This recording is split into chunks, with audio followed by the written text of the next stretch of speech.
You can't do it. That's what silent liars say. Really?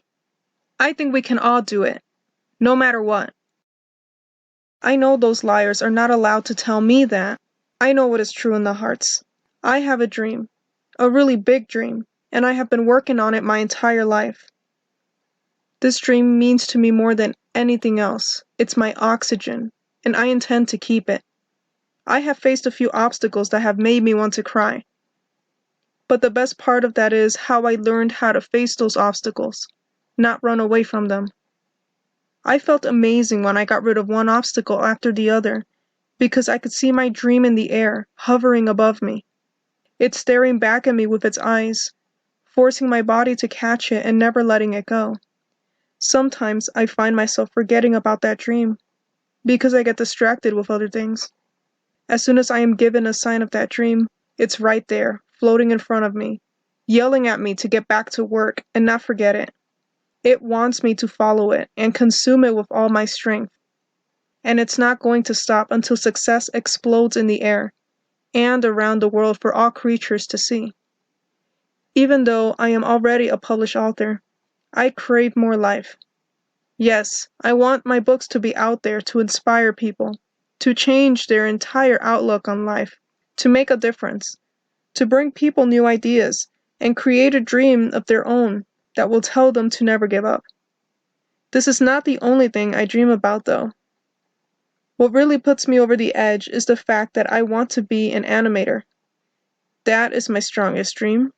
That is what I crave more than anything. I don't want to be an ordinary animator. I want to be the animator, with the skills of making my own animated show with my own animated characters, using my own real voice. I created 3 special characters when I was only in 7th grade.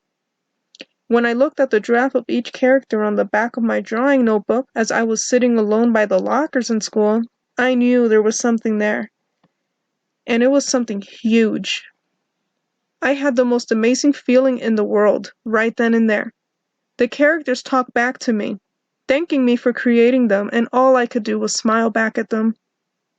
When I drew the final draft and stared at my characters, I thought, this is it.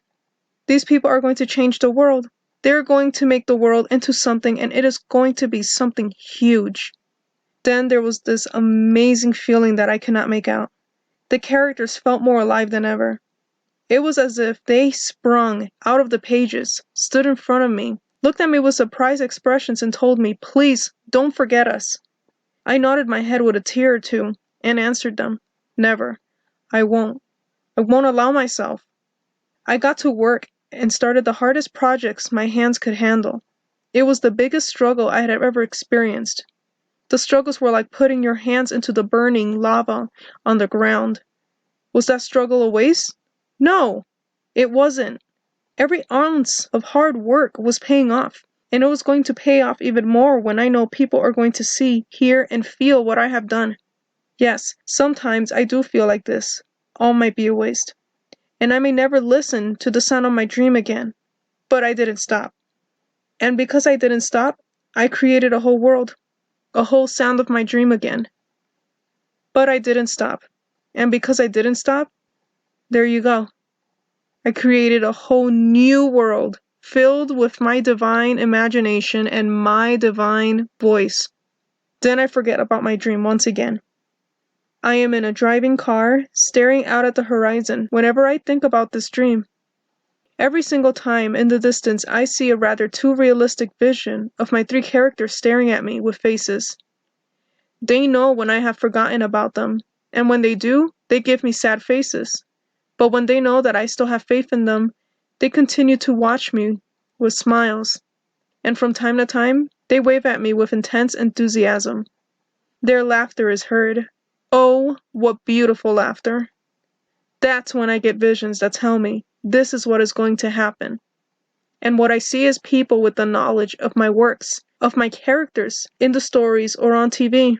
And I am able to tell my loved ones, look at what I have made. This is it, and it's mine.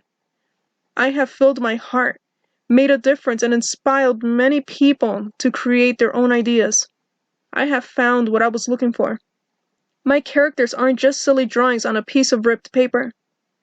They created meaningful lives. When I snap back into reality with a slightly sad feeling, I smile with a hint of joy inside me because I know I am going to face so many obstacles, but also so many opportunities that I am going to succeed in taking. And that is why no one is allowed to tell me that I can't do it.